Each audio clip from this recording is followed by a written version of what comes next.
చిత్తూరు జిల్లా కుప్పం గుడిపల్లి మండలంలోని గుత్తార్లపల్లి గ్రామంలో మహిళలతో నారా భువనేశ్వరి ముఖాముఖి కార్యక్రమాన్ని నిర్వహించారు. ఈ సందర్భంగా ఆమె స్థానిక మహిళలను ఆప్యాయంగా పలకరించారు.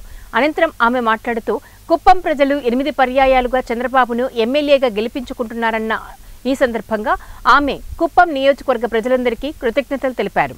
కుప్పం ప్రజలకు ఎప్పుడూ రుణపడి ఉంటామని ఆమె స్పష్టం చేశారు. ఎన్నికల్లో ఇచ్చిన హామీ మేరకు ముఖ్యమంత్రి చంద్రబాబు నాయుడు ల్యాండ్ టైటిలింగ్ రద్దు చేశారని పేర్కొన్నారు. కుప్పం నియోజకవర్గాన్ని అన్ని విధాలా అభివృద్ధి చేస్తామని తెలిపారు. కార్యక్రమంలో MLC Kanchala Srikanth, Kuppam TDP incharge Muniratnam, doctor Suresh Babu, mandal convener బాబు, కూటమి నాయకులు తదితరులు పాల్గొన్నారు. ధైర్యం అన్ని మీ దగ్గర నుంచే వచ్చింది. నన్ను ముందుకు కూడా మీరే తీసుకెళ్లారు. నన్ను అందుకే గెలిచిన తర్వాత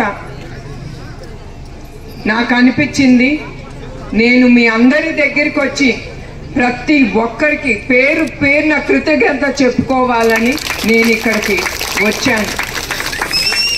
నా నిజం గెలవాలి అనే ప్రోగ్రాంలో ప్రజలు కానీ మన కార్యకర్తలు కానీ చాలా ఎదుర్కొన్నారు. ఈ ప్రభుత్వం ద్వారా మనం పనిచేసాం. దాన్ని ఎదుర్కొని చంద్రబాబు నాయుడు గారిని గెలిపించినందుకు కృతజ్ఞతలు తెలియజేయడానికి ఆవిడ వచ్చారు.